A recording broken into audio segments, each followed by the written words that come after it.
Hi everyone. I just had a client who's new to Texas ask me about how to take care of their foundation. So I figured while I was explaining to them, I'd go ahead and make a video for everybody.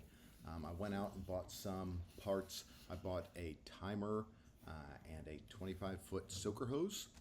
And from that, I'm going to just walk through real quick how to put it all together to save your foundation.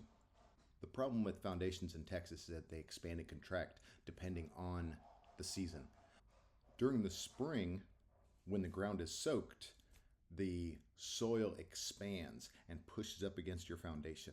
And then in the summer, it dries out and it pulls away from your foundation. So just like wiggling a piece of metal back and forth several times, it makes it weaker and more brittle. What you want to do is provide a consistent moisture in your yard throughout the year. So we're going to talk about today is just putting down a soaker hose. You'll want to turn your soaker hose on a few times a week. It'll depend on your area, how much sun is hitting that part of your house. I have one part of my house that doesn't get any sun.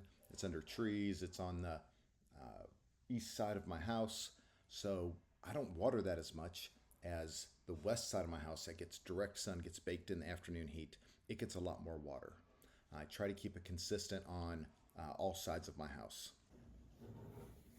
I was looking for a simple, cost-effective solution, so I bought the Orbit timer from Home Depot. It was about $13, so it won't break the bank. And I bought 25 foot of soaker hose, which is another $12, $15. So around $30, I've got a solution in that can water a 25-foot section.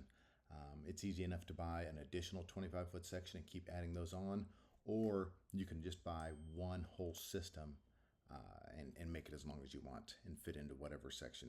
You can buy T components and piece it all together, get more complicated. But to start off, we're just going to focus on one 25-foot hose and a timer. You may be able to see that there are photo sensors in this device so it can determine when sunrise is or daybreak.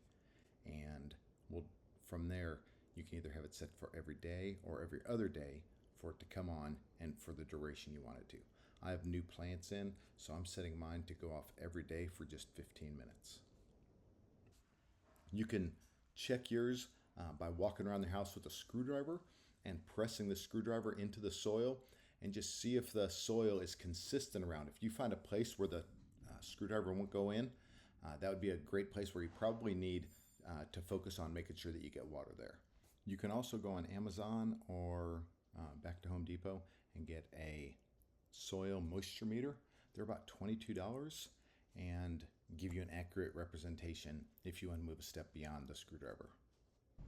Thanks for listening. I hope this helped you. Please reach out if you have any questions. We're always here to help.